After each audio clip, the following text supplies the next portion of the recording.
There are moments in history when one voice rises against an empire. Moments when power feels untouchable, when fear controls nations, when suffering becomes so normal that people stop believing freedom is even possible.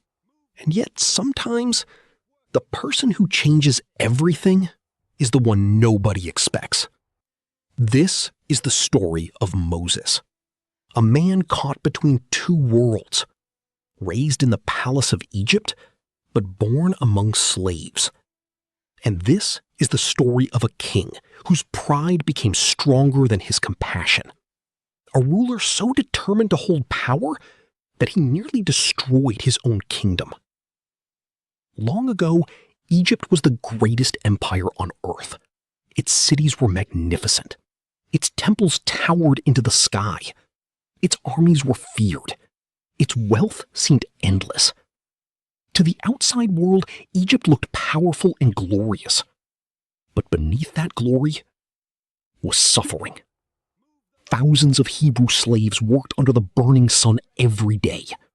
They carried heavy stones, built massive structures, and lived under constant oppression. Families were separated. Hope was fading, and fear ruled everything. The Pharaoh of Egypt believed absolute control was the key to greatness. The Hebrew people had grown numerous, and Pharaoh became afraid. Afraid they might rise against him. Afraid he might lose power. So instead of showing mercy, he tightened his grip. The suffering grew worse. But in the middle of that darkness, a child was born. A Hebrew baby boy. At a time when Pharaoh had ordered Hebrew sons to be killed. His mother knew she could not hide him forever. So with heartbreak and hope, she placed her baby into a basket and set him gently onto the Nile River. It was a desperate act of faith. The river carried the child through the reeds until someone found him. Pharaoh's own daughter. She looked into the basket and saw the crying baby. And instead of turning away, she showed compassion. She adopted the child and raised him inside the palace. She named him Moses.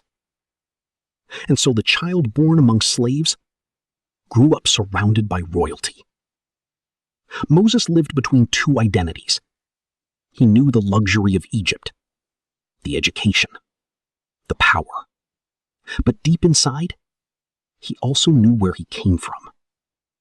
He saw the suffering of the Hebrew people. He heard their cries. One day, Moses witnessed an Egyptian overseer brutally beating a Hebrew slave. Something inside him broke. Anger exploded. He stepped in. And in the chaos of the moment, Moses killed the Egyptian. Fear immediately followed. Moses realized everything had changed. He fled Egypt, leaving behind the palace, the power, and the life he had always known. For years, Moses disappeared into the wilderness, far from Egypt, far from politics, far from power. He became a shepherd. His days became quiet, simple, peaceful. But sometimes, the wilderness becomes the place where people discover who they truly are. One day, while guiding sheep near a mountain, Moses noticed something strange. A bush was burning, but the fire was different. The flames moved, yet the bush itself was not being destroyed. Moses stepped closer, and then he heard a voice. Moses. Everything stopped. The voice spoke again. I have seen the suffering of my people. I have heard their cries, and I am sending you to Pharaoh. Moses was overwhelmed. He felt unqualified, unprepared, afraid. He had spent years hiding from his past.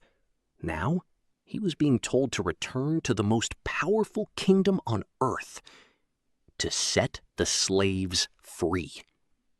Moses hesitated. What if they don't believe me? What if Pharaoh refuses? But the answer remained clear. You will not go alone. And so, Moses returned to Egypt, not as a prince, not as a warrior, but as a messenger. The city looked the same. Massive temples, crowded streets, royal banners waving in the wind. But Moses had changed.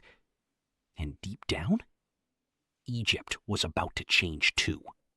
When Moses entered Pharaoh's palace again, memories flooded back. The halls he once walked as a young man now felt cold and distant. Pharaoh sat on his throne, surrounded by wealth, soldiers, and advisors. Power radiated from him. Moses stepped forward calmly, then delivered the message that would shake an empire. Let my people go. The room became silent. Pharaoh stared at him, then laughed. To Pharaoh, the request sounded ridiculous. Why would he release the very people who built his cities and served his kingdom?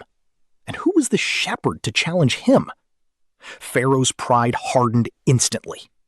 No. Not only did he refuse, he made the Hebrew slaves work even harder. More labor, more suffering, more punishment. The people became discouraged.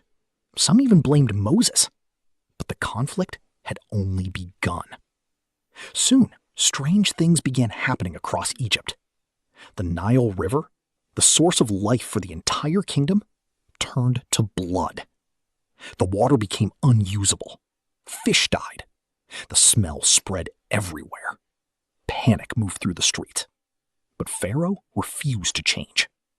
Then came the frogs. Thousands upon thousands of frogs flooded Egypt. Homes, beds, kitchens, palaces. Everywhere people stepped, frogs covered the ground. The nation became miserable. Pharaoh promised to listen if the frogs disappeared.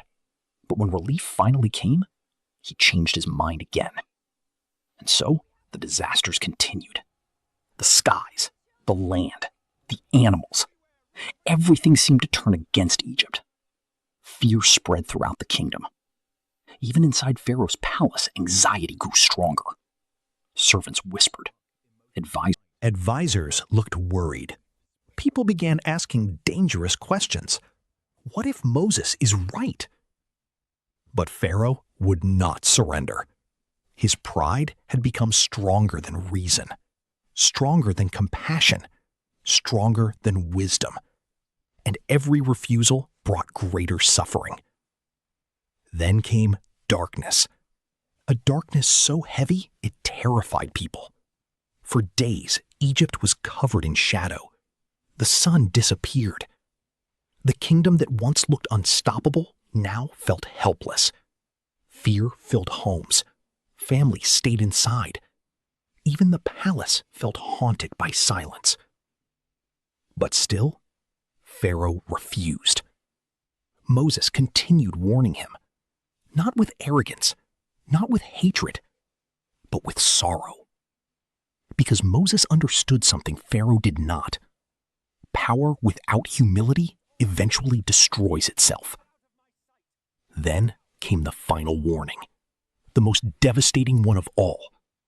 Moses knew what was coming would break Egypt forever, and yet Pharaoh still would not listen. That night, grief swept across the land. From the poorest homes to Pharaoh's own palace, mourning filled Egypt. Cries echoed through the streets. The kingdom that once seemed invincible was shattered by sorrow. And finally, Pharaoh broke. His pride collapsed beneath the weight of loss. In the middle of the night, he summoned Moses. His voice no longer sounded proud, only exhausted. Go. Take your people and leave. After generations of slavery, freedom had finally come. The Hebrews moved quickly. Families gathered belongings.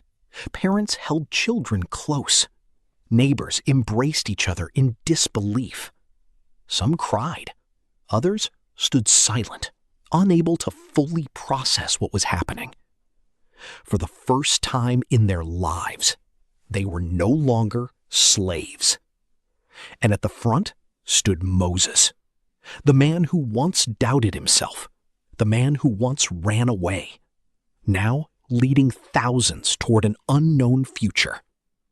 The desert stretched endlessly ahead. No clear map, no certainty, only faith. Behind them was Egypt, the place of suffering, the place of chains. Ahead of them was freedom. But freedom often begins with uncertainty. Step by step, the people moved forward, and with every step, the distance between them and slavery grew larger. Moses looked over the people with humility.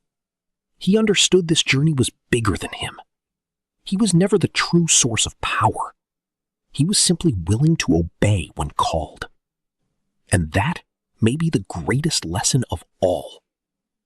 Because the story of Moses and Pharaoh is not only about ancient Egypt. It is about the struggle inside every human heart.